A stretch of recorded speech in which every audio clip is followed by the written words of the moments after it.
sound. Better rise up when the drop is.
Hi everyone, my name is Sugar Hill Motorsports and this is the LMP2 track guide for 2025 Season 1, Week 6 here at the Nürburgring on the BES WEC layout.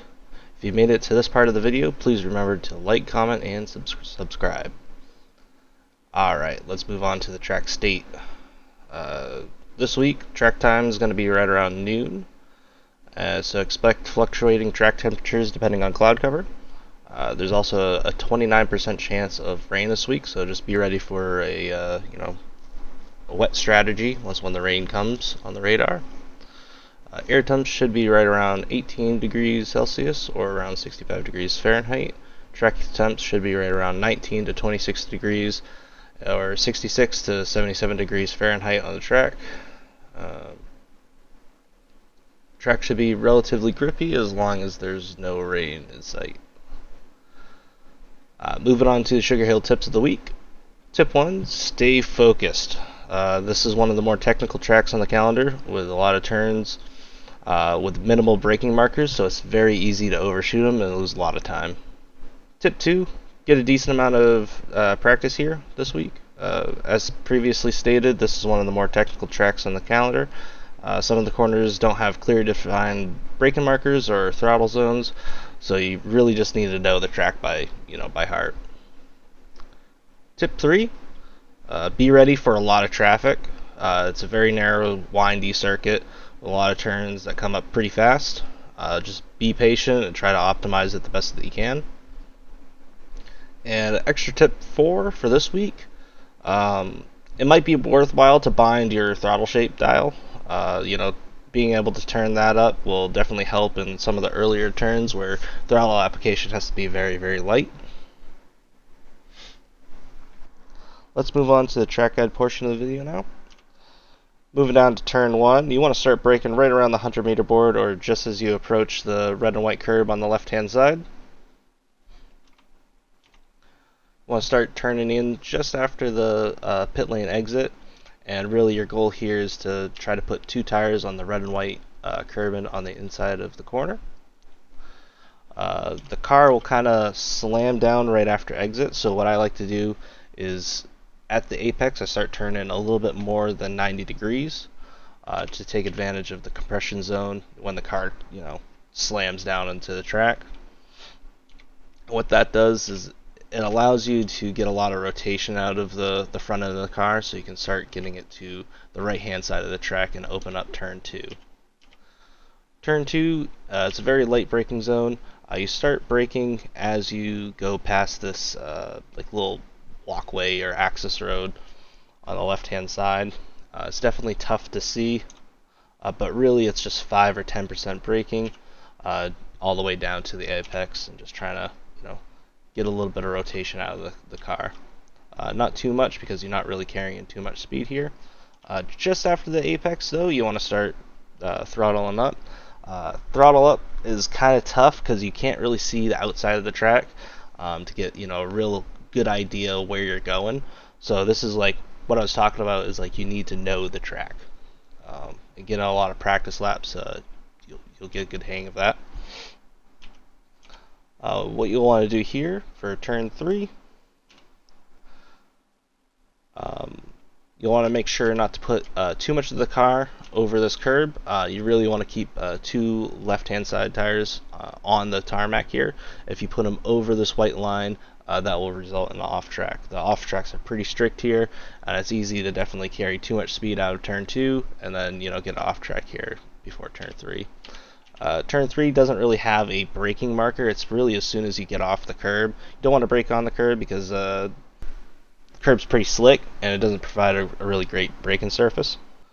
You brake around 50-55%, and what you want to do here is try to keep it to the left-hand middle side of the track, so you can open up turn 4.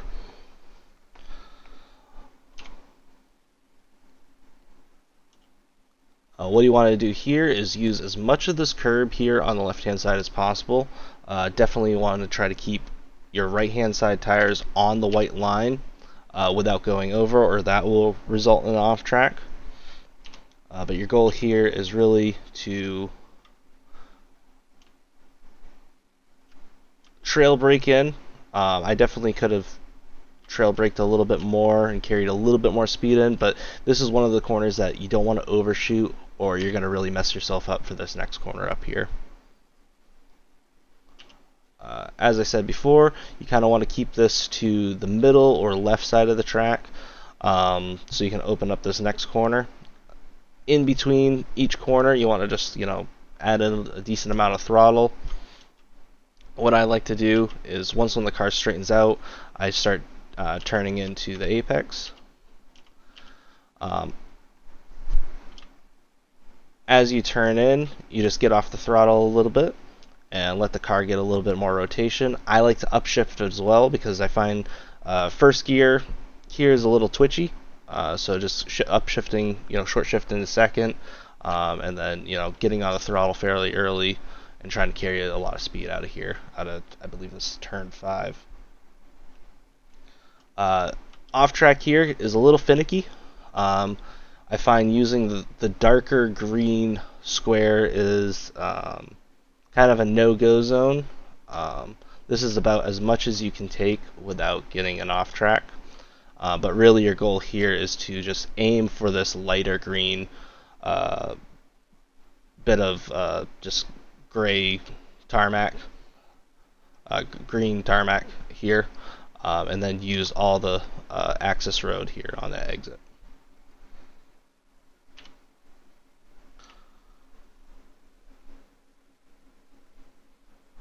Approaching turn 6 and 7, you start braking just after the last cone here on the right hand side.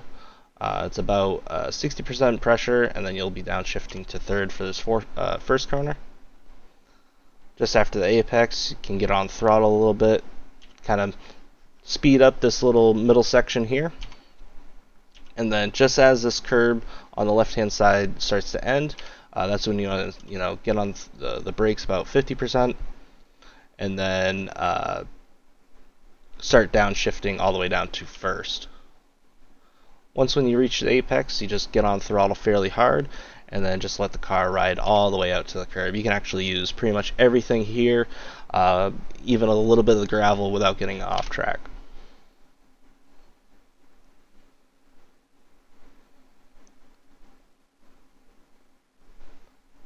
On our way down to turn 8.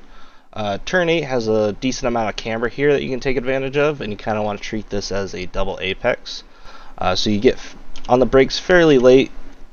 This one also doesn't have a clearly defined meter board, so it's really just in the middle of this gray curving on the left hand side. Alright, start braking about 80% peak pressure in the middle of the curb on the left hand side. Turn in a little early while holding about 30% trail brake going into the turn, and then just bleed that off till you get to your outer apex of this double apex. After you get to about here, you get on the throttle very hard and use all the the little camber to the track to give you good amount of grip on exit. Upshifting all the way up to fourth gear. Up the hill, you just want to don't take too much curb on the left hand side here, and don't take too much curb on the right hand side here. You can take a little bit there, it doesn't upset the car. Try to keep it in fourth all the way up the hill, keeping the RPMs high just so you can carry a lot more speed down to this turn 11 here. Turn 11, you want to start braking just before the 100 meter board, about 80% pressure while downshifting to second. And then you start getting on the throttle and the car run wide on exit. After you touch the curb here on exit, you want to start positioning your car to the left side of the track and upshift to third. By the time you reach the left hand side of the track, that's when you start braking. It's about 30% pressure, and then just kind of get the the car to rotate in. I've seen a lot of people downshift to second here. I don't think you need the extra rotation, and you don't really need all that much more power out of the engine. So I find keeping it in thirds just fine, but to each their own as far as preference. But get on the throttle nice and hard and use the curb on exit, and make our way down to the very fast chicane.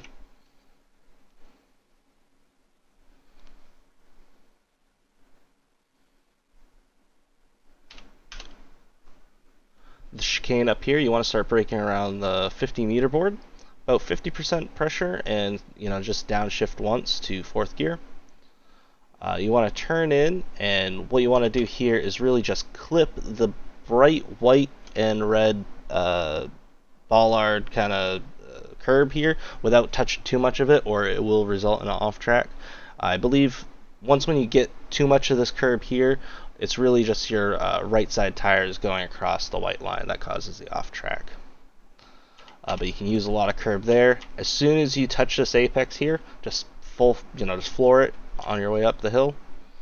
And you can actually use a little bit more curb here than I did. I just wasn't carrying all that much speed through that corner. I could have carried probably another 10 kilometers more, and would have been a little bit faster here. Could use a little bit more curb.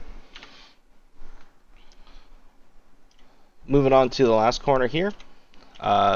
This one again doesn't have another clearly defined braking marker. It's really halfway up this pit lane line.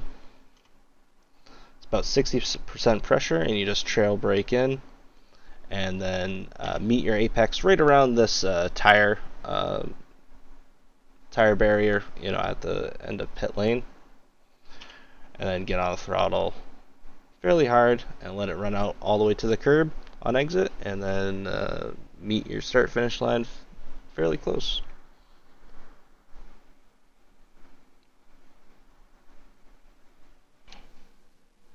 Alright, moving on to the pit lane / pit strategy for the race. This is really just show where the pit lane entry is and how to approach that, as well as just talk overall strategy for what to do in the race for the IMSA Open division. Moving on to the pit entry. The pit entry is just after the chicane on the right hand side. You want to keep it to the right, as well as just keep it pinned. Start braking right after one of the first lines, and really this is just so you can get into the turn without smashing or overshooting past this pit wall. Get back on the throttle as you approach the front stretch part of the pit lane, and really your goal here is after the second line. That's when you just want to slam on the brakes. and trying to get down to 60 kilometers per hour.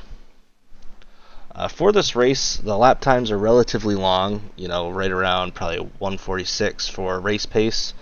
You're looking at being able to do 21 laps on a single tank, and your refuel will be right around 10 to 9 liters.